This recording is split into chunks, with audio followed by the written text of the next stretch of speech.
warahmatullahi wabarakatuh dan salam sejahtera kepada semua penonton.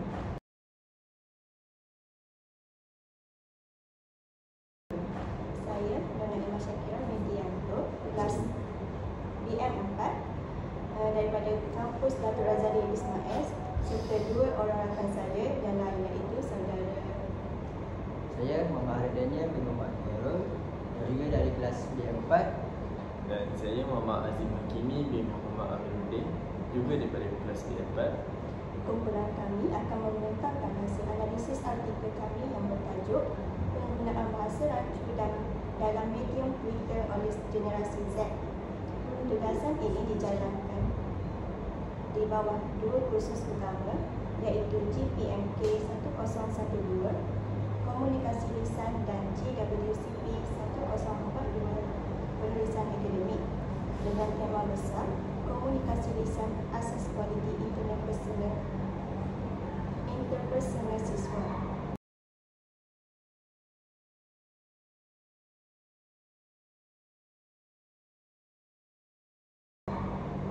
Sebelum kita pergi lebih jauh, izinkan saya menjelaskan sedikit konteks mengenai tugasan ini.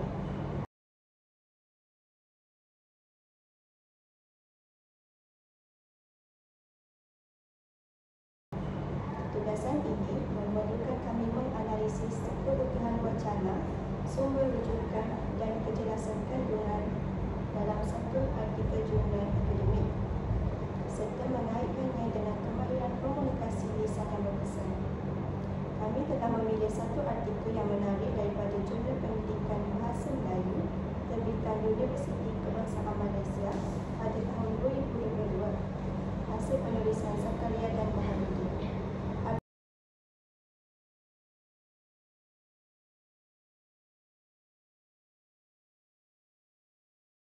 Artikel ini membincangkan fenomena bahasa rancu, iaitu penggunaan campuran antara dua bahasa, iaitu bahasa Melayu dan bahasa Inggeris dalam satu ayat atau ujaran.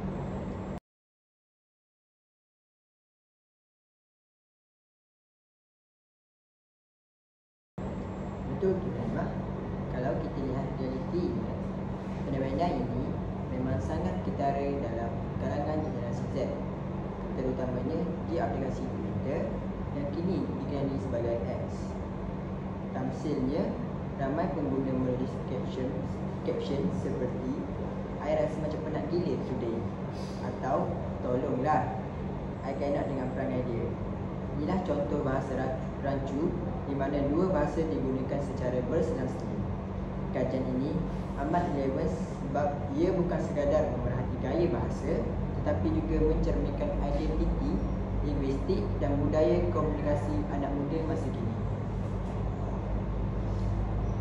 Tambahan pula, dalam artikel ini, penulis menekankan bahawa bahasa rancu bukan semata-mata merupakan kesalahan bahasa, tetapi boleh juga dianggap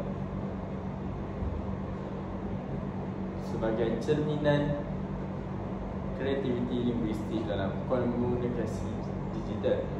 Namun begitu, dari sudut akademik dan profesional, bahasa rancu boleh menjejaskan kejelasan komunikasi lisan dan penulisan formal. Namun begitu, jadi objektif utama kami hari ini ialah untuk menilai keutuhan wacana dalam artikel ini dan mengenal pasti cara penulis menggunakan sumber rujukan dan menjelaskan bagaimana isu bahasa rancu ini berkait dengan komunikasi lisan yang berkesan. Baik, saya akan teruskan dengan dapatan utama artikel ini. Penulis menggunakan kaedah analisis kandungan terhadap sejumlah ciapan pengguna Twitter dalam kalangan generasi Z. Hasil kajian mendapati terdapat tiga bentuk utama bahasa rancu, iaitu yang pertama, campuran kod mixing, yang kedua, pertukaran kod switching, dan yang ketiga, pinjaman leksikal, iaitu borrowed words. Setiap bentuk ini membawa fungsi komunikasi yang tertentu. Misalnya, campuran kod sering digunakan untuk menunjukkan gaya santai dan peribadi. manakala pertukaran kod pula digunakan untuk menekankan emosi atau ekspresi tertentu. Selain itu, saya tertarik dengan cara penulis menyusun wacana dalam artikel ini.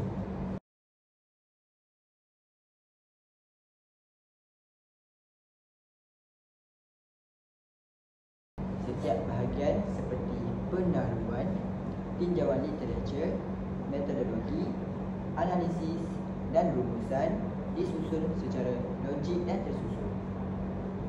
Begitu, wacana dalam sesebuah penulisan adalah kekuatan yang memudahkan pemahaman audiens.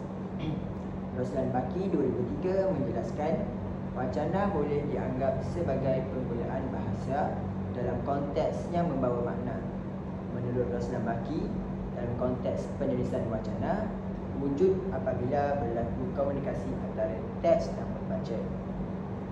Dalam hal ini, keutuhan dalam penulisan akademik adalah perkara yang paling utama diberi penekanan oleh penulis bagi memastikan khalayak pembaca dapat memahami hasil penulisan yang dibaca dan hasrat penulis sampai kepada golongan sasar. Wacana wujud melalui ayat, perenggan, frasa, laras bahasa, tanda baca, latar, konteks dan keseluruhan aspek yang terlibat dalam penulisan. Wacana berhubung kait dengan makna yang terbawa oleh ayat, perenggan atau keseluruhan penulisan. Roslan Baki 2003 menyatakan. Menurut Roslan Baki lagi, makna yang dimaksudkan ialah merujuk kepada makna dasar atau makna yang dianggap tanpa mengambil kira konteks, dan makna pragmatis iaitu makna sebenar mengikut konteks tertentu dalam penulisan. Penulis bertanggungjawab sepenuhnya dalam mengolah idea dan mewujudkan keutuhan wacana dalam penulisan. Apakah keutuhan wacana? Keutuhan wacana dapat dikesan melalui wujudnya susunan yang berurutan dan teratur dalam sesuatu wacana. Faridah Nazir et al. 2014. Faridah Nazir et al. Memberikan beberapa ciri sebagai panduan untuk menentukan keutuhan wacana dalam penulisan akademik. Antara ciri keutuhan wacana diringkaskan seperti berikut. Yang pertama, susunan berurutan yang teratur dalam satu teks penulisan. Yang kedua, terdapat urutan atau koheren atau kesinambungan idea yang menjadikan wacana itu suatu teks bermakna dan boleh difahami. Dan yang ketiga, wujudnya tautan atau kohesi atau keserasian antara satu unsur linguistik dengan unsur linguistik yang lain.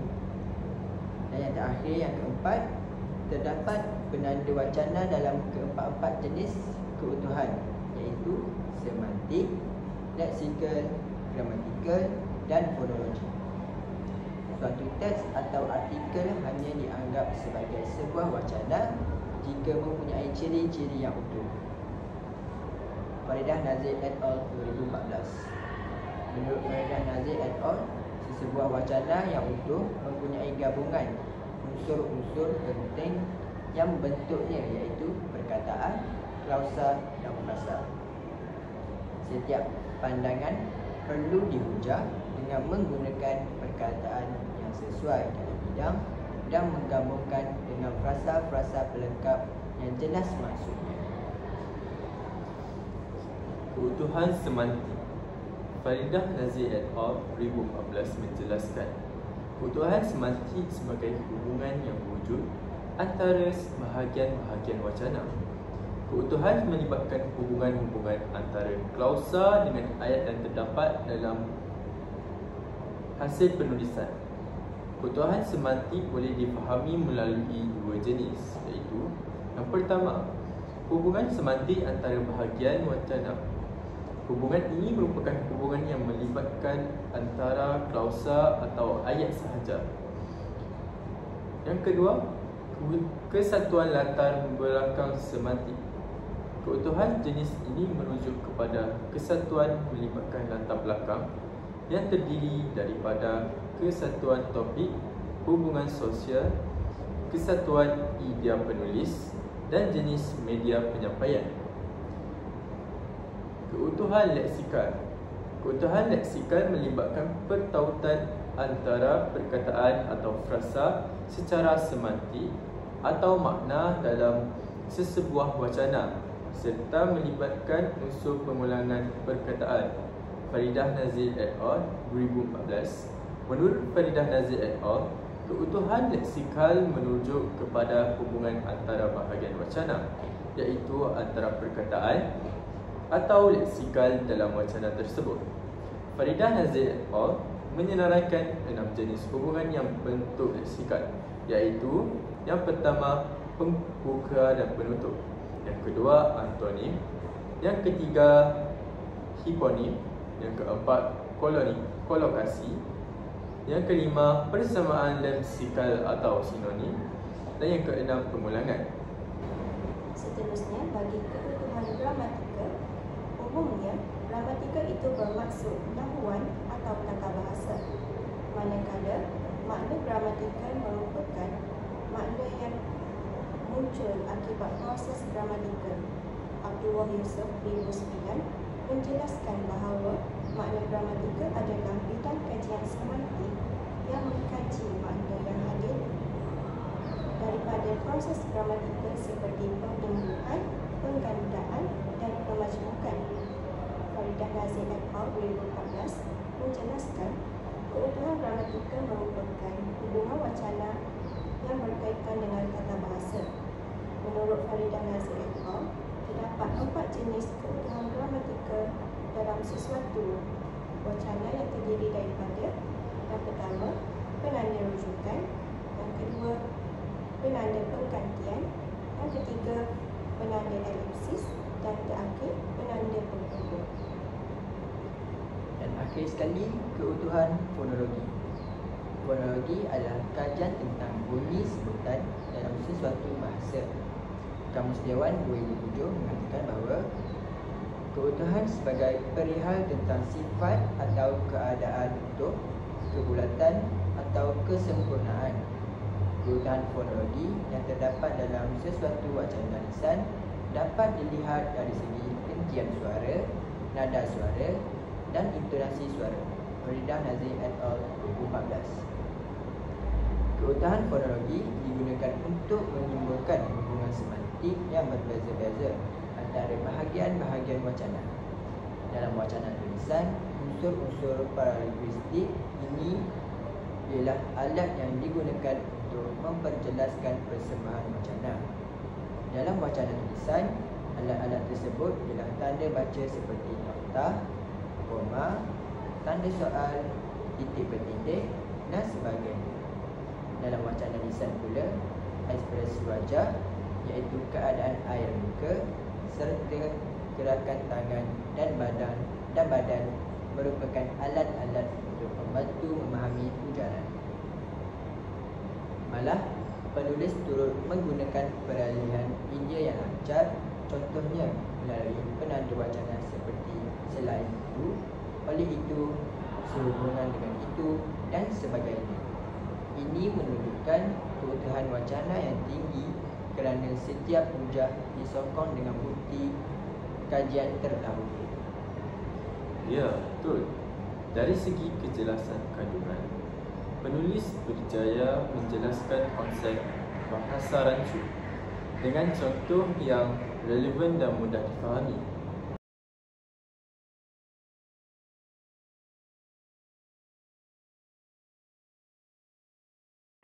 Namun begitu, kami mendapati bahawa terdapat sedikit kekurangan dari segi skop. Kajian ini hanya memfokuskan pada Twitter. Jadi, ia tidak menggambarkan keseluruhan fenomena bahasa rancu di platform lain seperti TikTok atau Instagram. Walau bagaimanapun, kami bersetuju bahawa keutuhan wacana dalam artikel ini kuat kerana penulis mengekalkan kesantunan bahasa, gaya formal dan rujukan ilmiah yang kukuh. Antara kekuatan yang terdapat di dalam artikel ini ialah penggunaan sumber rujukan yang pelbagai.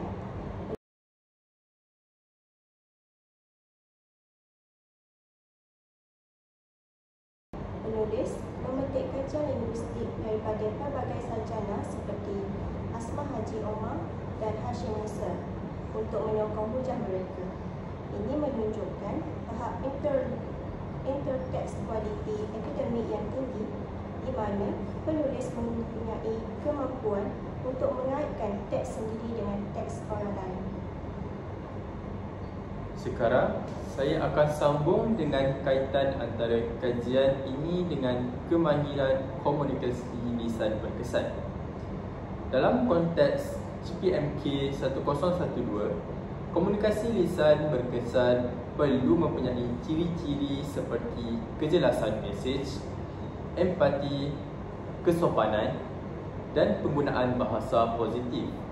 Fenomena bahasa rancu ini menunjukkan bahawa generasi muda cenderung menggunakan bahasa campuran untuk berkomunikasi secara spontan. Namun apabila dibawa ke konteks rasmi seperti pembentangan akademik atau mesyuarat, gaya sebegitu boleh mengurangkan kredibiliti penutur. Saya setuju.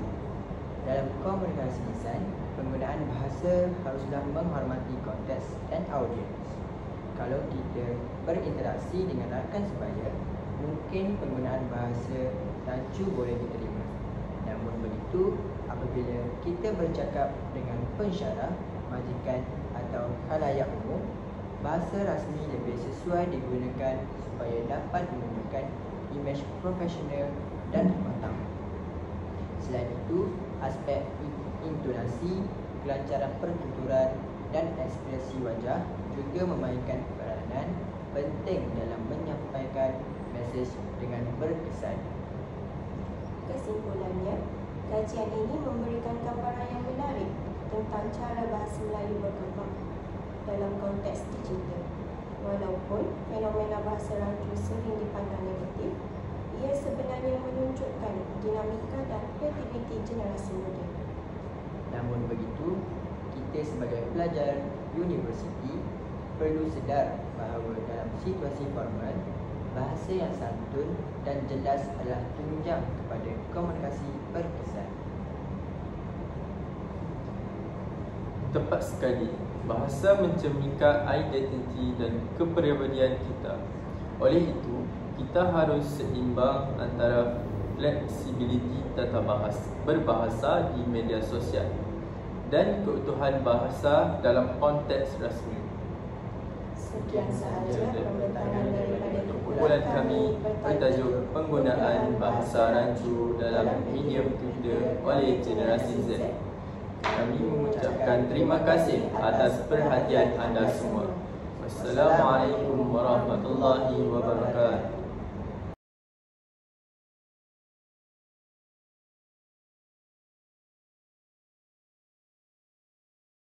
Assalamualaikum. Boleh perkenalkan diri anda? Waalaikumsalam. Saya Azim Hakimi, pelajar PTIHT Bahasa Melayu Pemilihan 2025-2027. Menurut pemerhatian anda, adakah bahasa rojak semakin meluas dalam kalangan pengguna muda di Twitter? Ya, memang sangat meluas. Ramai guna campuran bahasa Melayu dengan bahasa Inggeris sebab mereka nampak santai dan cepat. Tapi saya rasa itu lebih kepada gaya komunikasi kasual, bukan sebab tak tahu bahasa Melayu. Soalan kedua, adakah penggunaan bahasa rojak ini memberi kesan kepada penggunaan bahasa Melayu baku anda? Bagi pendapat saya, itu tak betul. Bila saya tulis tugasan akademik atau surat rasmi, saya masih guna bahasa baku.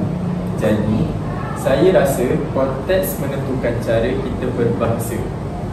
Baiklah, soalan terakhir iaitu soalan ketiga. Apa pandangan anda tentang usaha mengekalkan kesantunan berbahasa di media sosial?